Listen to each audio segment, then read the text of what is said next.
I've talked about this before, but let's talk about it again. When should you test your blood sugar? Now, just based on the experience that we had with my mom, we were able to get her blood sugar under control by checking at the 2 hour mark after she ate. And then we removed any foods that caused her blood sugar to go over 140. So that worked well in the beginning. Her A1C went from 7.5 down to 4.9 in the course of 6 months. So that worked well at that time. And then as time went on, we started to discover that sometimes she would peak earlier than 2 hours. We just like randomly started to check. And other people will notice the same thing about themselves, that they will peak sooner than 2 hours.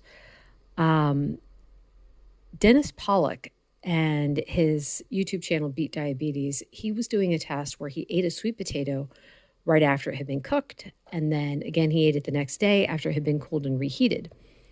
Now, if you watch that video, you can see that when he checked at the 2 hour mark, he could have just assumed at that point that everything was fine because his blood sugar was normal. He would have assumed that having that sweet potato was okay.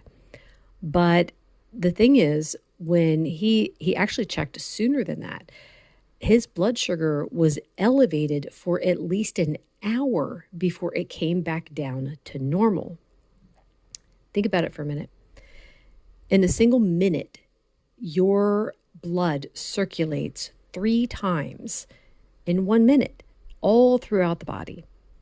So over the course of an hour, that's 180 laps that the sugar-laden blood goes through your system, hitting and damaging every system that it touches.